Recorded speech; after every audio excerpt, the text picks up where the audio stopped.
Bom dia, muito bom dia. Está no ar o Jornal do Boris. O Jornal do Boris é um sobrevoo pelos principais acontecimentos do Brasil e do mundo a partir das primeiras páginas dos jornais. E hoje temos muitas notícias. E vamos lá. Olha, tensão na fronteira do Brasil com a Venezuela.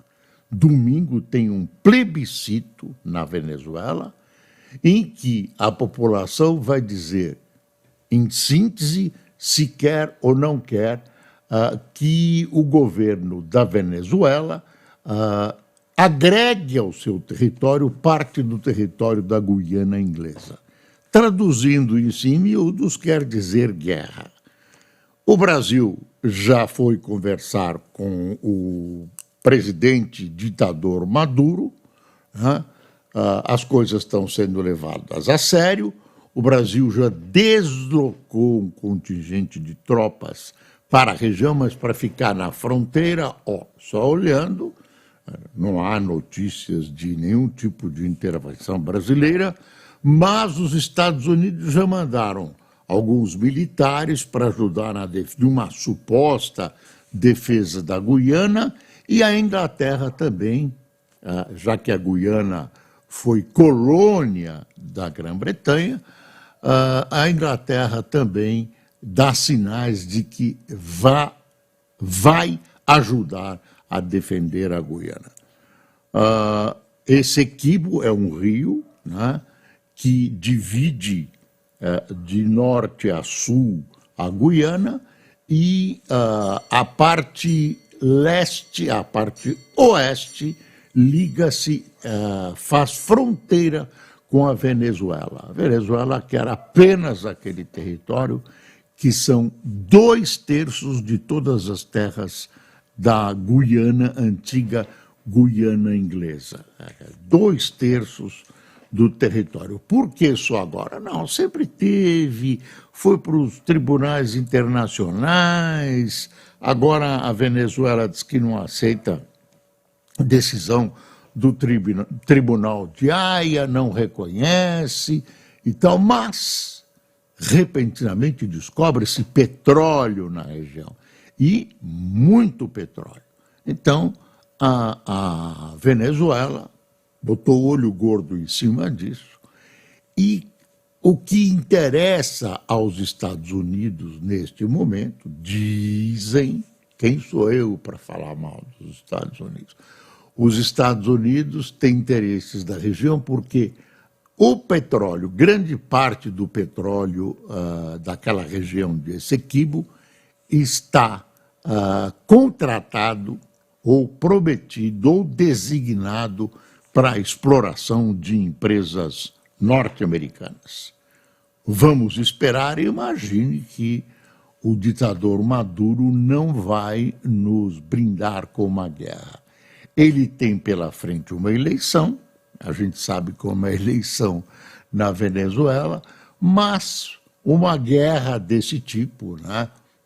Um querer de um território vizinho, junta a população em torno do governo, né? Dá um intervalo nas oposições e irmana as pessoas a favor do governo. Vamos esperar que nada aconteça. Está aqui a fotografia do Lula conversando. Eu estou rindo da diferença de tamanho. O presidente Lula se reúne, deixa eu mostrar melhor isso para cá, aqui, com Emir Qatari Tamim bin Hamad Al Thani, em Doha, antes da COP28. E aí o texto: em meio à COP28, o Brasil avalia convite para a OPEP. Quer dizer, o Brasil, esse é uma contradição do país até na COP28. O Brasil fala em verde, em preservação do meio ambiente, né? E se aprofunda cada vez mais nos combustíveis fósseis. Por exemplo, O Lula quer explorar petróleo, aquele petróleo na foz do Amazonas, avalia a entrada na OPEP, tudo isso. Eu não sei quais são as vantagens da categoria que querem colocar o Brasil. Vamos ver se isso tem vantagem. É que joga junto, né? Esse pessoal joga junto e basicamente aumenta ou diminui os preços do petróleo, restringindo a produção. Restringe a produção, menos petróleo, sobe o preço, baixa, de acordo com os interesses econômicos e políticos do conjunto da OPEP. Então, é uma coisa que o Brasil tem que estudar bem, mas teve gente no governo que gostou. O Lula fez um discurso agora de manhã na COP28, criticou os países ricos, tem todo um discurso que era de se esperar dele, não é com grandes novidades e tal, mas é um discurso respeitável, fala da disposição brasileira de lutar contra a poluição, etc, etc. Está aqui, ó, o Brasil avalia entrar em cartel do petróleo em meio à participação de Lula na Conferência do Clima. Está vendo? STF. Bom, deixa eu ver aqui. Gilmar elogia perfis jurídico e político de Dino e diz que STF pode ajustar decisão sobre a imprensa. Essa decisão sobre a imprensa, condena ou não condena, quando alguém ataca a honra de outro, como é que paga a empresa, pode pagar uma indenização, tudo isso já existe mais ou menos há muito tempo e o STJ apresentou um trabalho bem fraquinho, viu? Bem fraquinho. Os ministros, claro, são apenas leitores de jornais, nunca tiveram um embate com alguém ofendido lá dentro. Deve ter chegado, claro, algum processo desse tipo, etc, etc. Agora, pelo jeito, essa coisa desagradou. Olha, qualquer coisa que tenha multa para as empresas desagrada as empresas de jornais. Qualquer coisa. O Globo, por exemplo, apoiou. O Globo tem um editorial hoje apoiando, enquanto os outros gritam, isso daí é uma poluição da liberdade de imprensa. O Globo não disse, olha, é bom e tal, não sei o quê. Então, tem que pensar bem.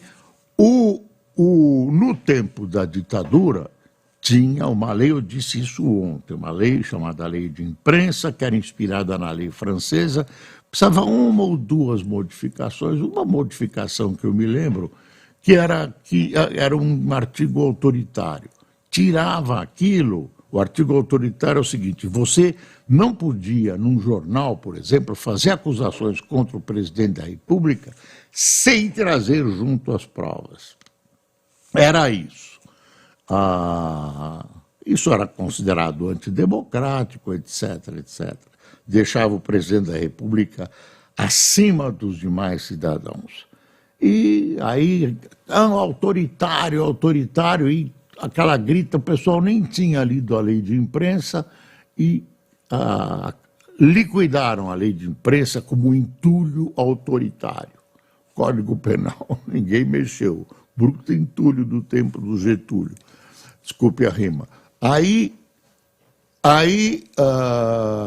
Enfim, o Gilmar diz que ainda pode modificar, STF pode ajustar decisão sobre a imprensa.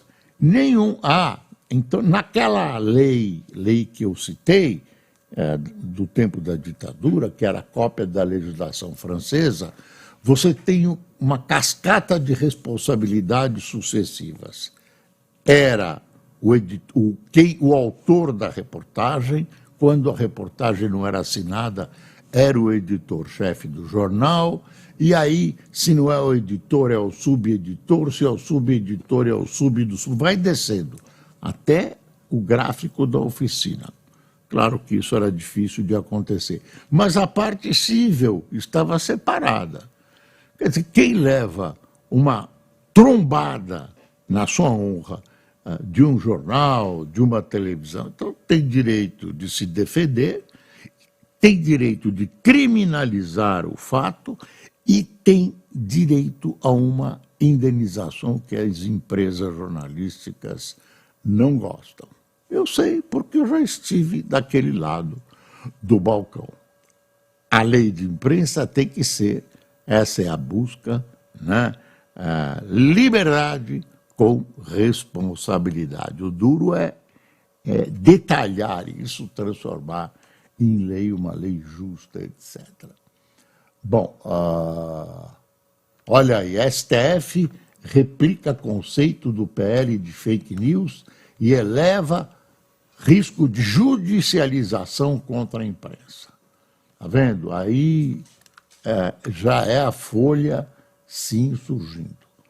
Bom, Israel afirma ter retomado combates na faixa de Gaza e acusa o Hamas de violar a trégua. Está aqui o texto. Ó. O exército de Israel diz que retomou combate contra o Hamas em Gaza nesta sexta-feira, depois de acusar o grupo militante palestino, terrorista palestino, de violar uma trégua temporária de 7 dias ao disparar em direção ao território israelense. A pausa de 7 dias começou em 24 de novembro, foi prorrogada 2 vezes e permitiu a troca de dezenas de reféns mantidos em Gaza por centenas de prisioneiros palestinos e facilitou a entrada de ajuda humanitária na devastada faixa costeira. Na última hora antes do fim da trégua, às 7 horas no horário local, Israel disse ter interceptado um foguete disparado de Gaza. Novos alarmes de foguete soaram em áreas israelenses próximas a Gaza apenas minutos antes do prazo final, disse o exército israelense. A mídia palestina relatou ataques aéreos e de artilharia israelense e todo o enclave após o término da trégua. Aí não houve comentários imediatos do Hamas ou reivindicação de responsabilidade do Hamas. Daqui a pouco volta, viu? Daqui a pouco volta o noticiário com tudo e a gente vai saber detalhes. O fato é o seguinte, a guerra voltou. E no Catar, né, há uma movimentação forte na tentativa de conseguir reiniciar a trégua. É possível, porque a grande necessidade dos litigantes é a libertação de reféns dos dois lados. Dos dois lados, vírgula, sem comparar os terroristas do Hamas com o Estado de Israel, que é o Estado democrático instituído, os outros são o lixo do lixo do lixo. COP18, olha o discurso que eu falei do Lula. Lula defende reduzir dependência de combustíveis fósseis e critica países ricos. O discurso acontece em meio aos questionamentos sobre compromisso da agenda ambiental, como a incerteza sobre petróleo na foz do Amazonas e o aumento de queimadas. Celso Ming, jornalista, observador econômico de grande competência. Brasil na OPEP, só pegar a carteirinha de sócio no cartel não traz vantagens. Governo vai anunciar 20.850 mil para projetos de bioeconomia e transição energética. Olha aí, Lira articula com Gilmar projeto alternativo à PEC que restringe poderes do Supremo. Já foi aprovada no Senado, agora foi para o Congresso. O que o Gilmar tem que... Gilmar tem que despachar no...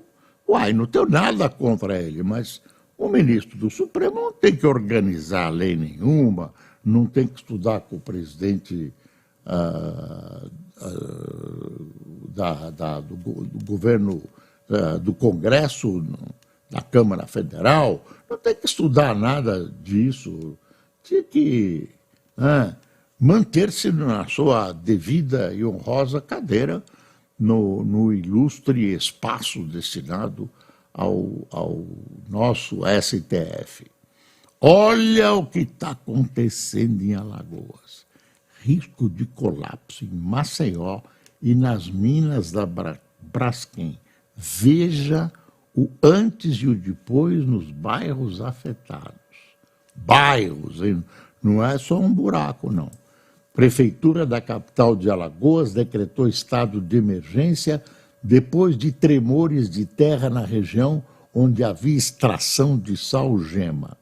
Defesa Civil de Maceió registra novo afundamento da terra.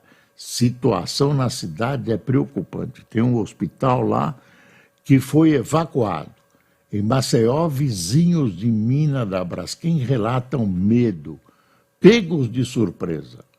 Por que Maceió tem risco de desastre ambiental e o que há nas minas da Braskem?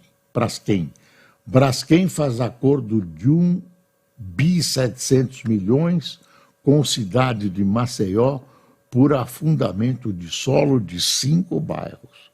Olha aí, isso só está começando, a gente tem medo. A gente tem medo. Deixa eu pegar mais notícias. Aqui, você vê que hoje está lotado. Brasil assume a presidência do G20 com fome e desigualdade no topo da agenda e prepara a cúpula do Rio. Então, o Lula hoje passa a ser o presidente do G20. Não pode fazer nada de benefício. É quase. É um cargo para ordenar as coisas e quase honorífico. Não é uma crítica, mas é assim. Dino tem mais da metade dos votos que precisa, mas rejeição supera Zanin. Ele está sendo carimbado como político e não como jurista. É isso, especialmente pelos adversários. Então, o pessoal malha mesmo e realmente ele tem um crescimento do seu nome muito mais na área política que jurídica. Ele foi juiz, presidente da Associação dos Juízes, mas é marcado no mundo brasileiro como um político. E aí dizem que é o primeiro político aqui entre nós. Mesmo que não tenham tido mandato, ele foi 2 vezes governador do Maranhão, grande parte dos ministros do STF é político. Político não porque foi ou não foi eleito, mas porque faz política. Ou você acha que não faz? Acionistas aprovam mudança no estatuto que facilita a indicação política da Petrobras. Isso é um horror. O presidente da Petrobras deu uma entrevista dizendo que não precisa desse artigo, não veta a participação de políticos, cria uma espera de 3 anos, né? Não é tão simples assim, não é proibido, mas cria algumas dificuldades e algumas restrições. E então o presidente veio dizendo que esse artigo que eles vão tentar suprimir sobre esse tempo, né? Já consta da lei das estatais que eles têm que obedecer, etc, etc, e, portanto, não há nada. Uai, se não há nada, por que mexeram? Essa é a pergunta. Mas os jornais, pelo menos, e quem conhece, continuam insistindo que isso é uma volta ao passado. E que passado? Aquele passado do governo Lula, você lembra, que permitiu que a Petrobras fosse instrumento de tudo quanto é malignidade sob o aspecto econômico, né? Foi o poço lá onde bebeu-se a corrupção naquele governo com a compra de votos, etc., etc., etc. Foi no governo Lula. O governo brasileiro avalia convite para a OPEP, nós já falamos. E outra coisa que eu vou insistir, Brasil reforça a presença militar na fronteira em meio à tensão entre a Venezuela e a Guiana. A Venezuela tem um exército gigantesco, a Guiana, então lá vai ser esmagador se houver essa guerra. Agora, Estados Unidos e Grã-Bretanha dizem be careful, irmão ditador.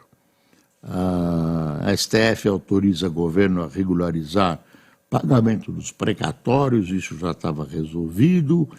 Escolha de Marconi Perillo, ex-governador de Goiás, para presidir o PSTB, consolida retomada da força de Aécio Neves. Aécio Neves que ficou lá embaixo com aquela história toda, aquele telefonema para um dos irmãos Batista, lembra? Aí pedindo uma graninha, pedindo um negócio, aí ele agora volta a crescer dentro do PSDB. Ai, meu Deus, governador do Amazonas é ironizado por querer cobrar Bezos pelo uso do nome Amazon.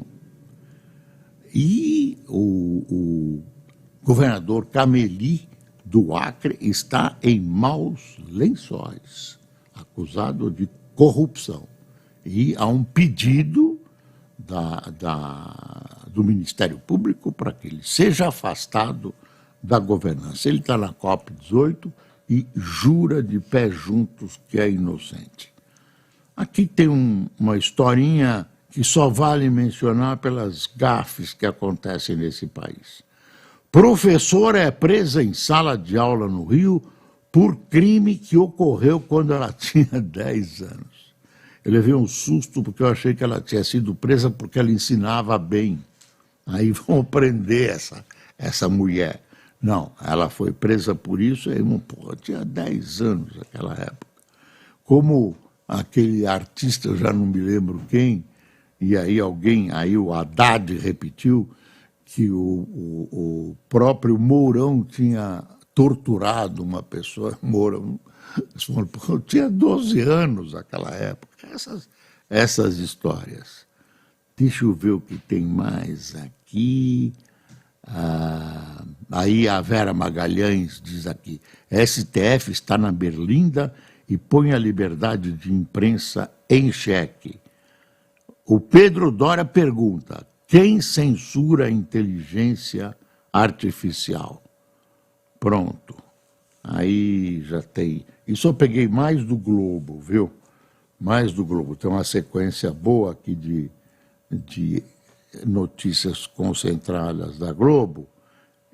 A gente tinha sempre o boletinzinho da CNN, agora eles estão atrasando. Eu acho que eles têm medo da concorrência. Quando a gente dá noticiário do boletim, eles vêm aqui, eles acham que nós estamos queimando a leitura posterior do boletim dele. Não, o nosso leitor lê 2 vezes. Fiquem sossegados, colegas da CNN. Olha, mudança de estatuto no Estadão facilita indicações políticas da Petrobras. Lula, cuidado! Já puxaste uma cana, olha aí! Esse pessoal não estão fazendo isso à toa, não. Petrobras tem um bruta dinheirão. Olha, o Maceió tem novo tremor de terra em bairro onde a mina de Salgema.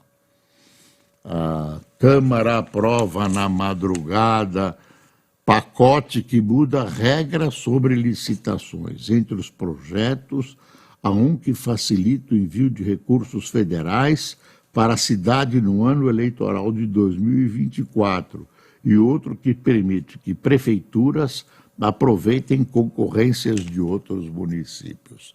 Gente, tem um abuso aí. Tem um abuso, eu não conheço os detalhes, mas só isso já assusta. Olha, isso é uma vergonha.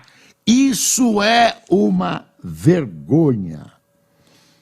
Olha outra vergonha aqui. Em rito sumário, o Ministério, que é o Ministério das Comunicações, dá aval à rede de TV para aliado de Juscelino. Pasta autorizou 22 pedidos de expansão de emissora do Maranhão, que planeja formar rede em 12 estados. Nada como o ministro das Comunicações, amigo das estações de rádio, televisão, e, nesse caso, permitiu a expansão da rede, né? Retransmissoras, etc. Interessante, muito interessante. Esse Juscelino já abusou da paciência de todos nós. E está lá o Lula, o Juscelino, está lá quietinho e tal. Ele que jurou que ia acabar com as pessoas que fossem corruptas no governo dele e tal. Deixa eu ver aqui, tem o incrível caso da estatal Ceitec. Ao reativar empresa inútil, Lula atesta ser incapaz de aprender seus erros. Pior, movido pela inabalável fé em si mesmo e insiste em repeti-las à espera de resultados diferentes. É aquela reversão da venda de uma usina da Petrobras. De repente, o cara que tinha comprado viu que não ia ter negócio, ele está sentido, perdeu grana, vai acionar a Petrobras. Olha a história das licitações. Está aqui, não dá para ler grande a reportagem, mas se fica sabendo que tem qualquer coisa de licitações e o pessoal aqui gosta de uma licitação. Deixa eu ver aqui. Combate à corrupção cabe às instituições, não a santos ou heróis, dizem especialistas. Seminário promovido pelo Estadão e pelo Instituto Não Aceito Corrupção debateu o fortalecimento dos sistemas de controle. Eu vi, era ontem tinha um anúncio, era um seminário, olha, de gente que conhece o problema. Vamos ver se sai alguma coisa daí. Boa iniciativa do Estadão, muito boa. Deixa eu ver. Governo prepara MP que libera 95 bilhões para a quitação de dívidas. Em julgamento, o Supremo declara inconstitucional subteto criado pela chamada PEC do calote. Olha uma notícia boa. Desemprego cai a 7,6% e ocupação é recorde. A taxa de desemprego caiu 7,7%. Estava 7,6% aqui, lá em cima, e aqui embaixo está 7,7%, terminando setembro com 7,6% no trimestre encerrado em outubro. Menor resultado desde fevereiro de 2015. Os dados são da Pesquisa Nacional por Amostra de Domicílios Contínua, PNAD contínua, divulgados ontem pelo IBGE. E o IBGE também tem, o pessoal está preocupado. Lá, o novo presidente do IBGE tem umas ideias estranhas. Aí os jornais já mostraram preocupação, querem mudar os sistemas de aferição, medo é que comecem a manipular dados em favor do governo, os numerozinhos, sabe? Papel aceita tudo. Não estou taxando ninguém de desonesto, mas, sabe, as tentações são várias no mundo. Tal. Vamos lá para quem tomou cafezinho conosco nesta sexta-feira. Sexta-feira é o melhor dia da semana, porque a gente é ilusão que vai passar o fim de semana lindo e tal, e fica nessa ilusão. Acontece fim de semana, não é nada assim, mas valeu essa expectativa da sexta-feira. Eu não gosto desse termo sextou, acho ruim, mas em todo caso tem gente que gosta. Problema de cada um, eu falo problema de brincadeira, viu? Josué Reis, Edinho Santos, Fernando Pastore, Vitório dos Santos, Diocleciano Leal, Ricardo Ferreira, Fábio Lucas, Maria Cristina, Gustavo Henrique, Marilês Pinto, Silvia Rubim, Helenice Alves, Bini Bender, Dalva Clóvis, Eduardo Ângelo de Guararapes, São Paulo, Plácido Neto, 2 ex, de Salto aqui perto de Tu, Raí Rodrigues de Caxias, no Maranhão, e Pastor Marinho de Patos, na Paraíba. Deus abençoe o senhor, pastor.